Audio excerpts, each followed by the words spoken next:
Oh my God. I am still recovering from what it is that I just witnessed.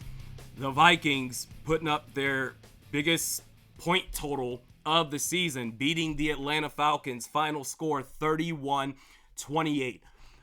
Where do you even start? Obviously, the biggest storyline post week 9 going into next week's game against New Orleans is the status of Jaren Hall. He's in concussion protocol. After that first possession, I mean, maybe you could say that KOC was trying to get his rookie starting quarterback, first time starting quarterback, trying to get his feet wet, whatever. That second possession where Hall was moving the ball down the field, I want to say like 74 yards he had through the air. This man, to start that second possession, first off to Johnny Munt on first down, catch and run. And this is with a defender who sniffed that out on the play action bootleg, but got the ball over the defender to Johnny Munt, got yards after the catch, first down and more. The deep sideline pass to Alexander Madison on the right side of the field. The left pass to Brandon Powell. I was like, yo, because I've been rooting for this guy. I wanted the Vikings to draft him, and they did. And I said, man, I think he's got a shot to be something special. And he was for that second possession. And then goal possession of that same drive, scrambled out right, and it looked like he had a chance to get into the end zone, but the defense just converged so quickly, eliminating that gap to where they got Hall. He landed on his back, and then the back of his head bounced off the ground, and that's how he got in concussion protocol. And I was just like, well, first off, you hope that he's okay. And secondly, you've got to be kidding me.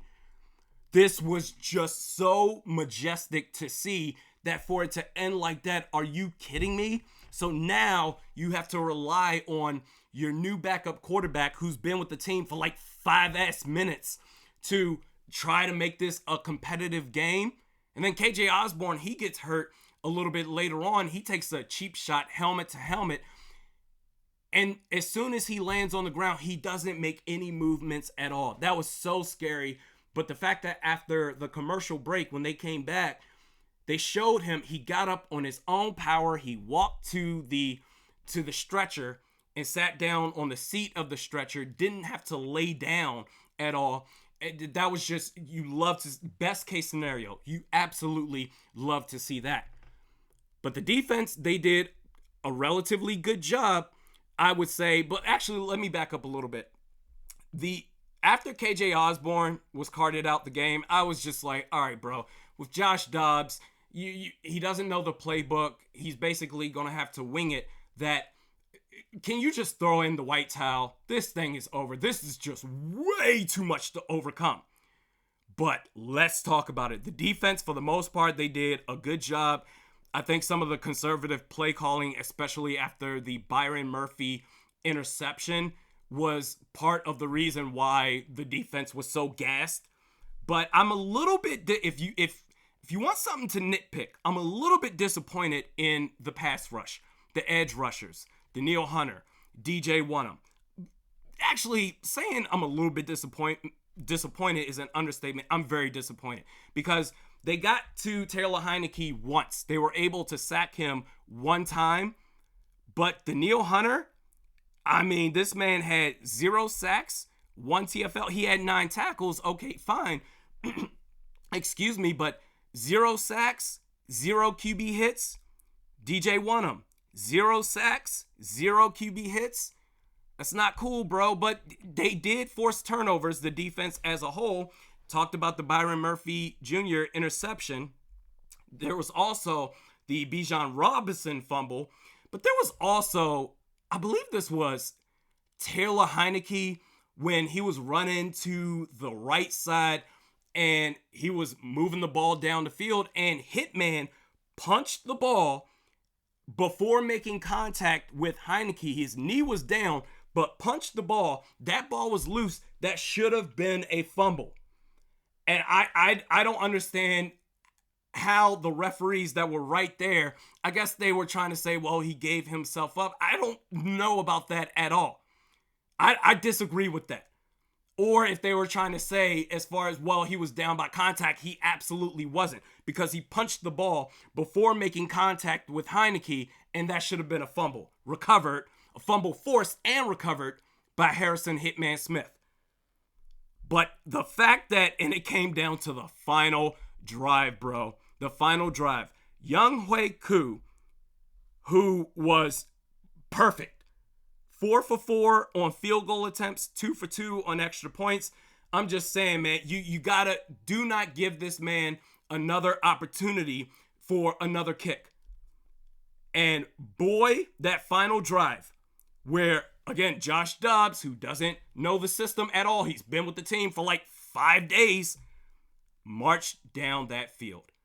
And that touchdown to Brandon Powell, and make no mistake about it, Jaren Hall, if healthy, needs to be the starter. We saw that second possession. I want more of that, damn it. But Josh Dobbs, as a backup quarterback in an emergency situation, and what more of an emergency situation were you in than what we saw today?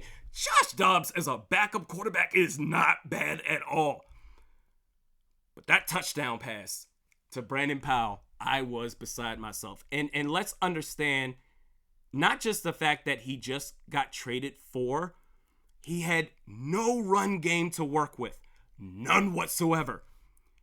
The two best, well, in terms of yards per attempt, the two best players running the football for the Vikings today were the two quarterbacks. Alexander Mattison averaged 2.8 yards per attempt. Cam Akers, 3.1 yards per attempt.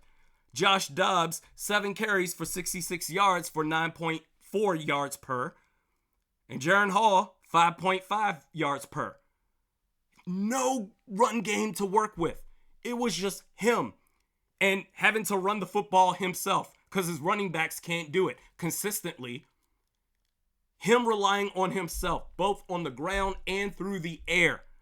And whatever the peak is going to be for this team, just like the Indianapolis game last year, the comeback, whatever the peak is going to be this season, it's going to be this game where they look back and say, we had no business.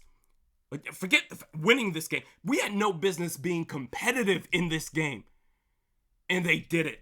They did it. I was expecting that final drive for just something goofy to happen. And the fact that he got, we're not even talking about the 8-point touchdown that they scored, where he fit that ball in to Tristan Jackson.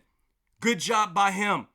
So many things went right at the right time for this team to get this win. 31-28. They're 5-4. Focused on, obviously, we got to monitor the Jaren Hall situation as well as Christian Darrisaw. Are they going to be healthy next week against New Orleans? We'll see. But for now, just celebrate. Take this win. 5-4. Let's go.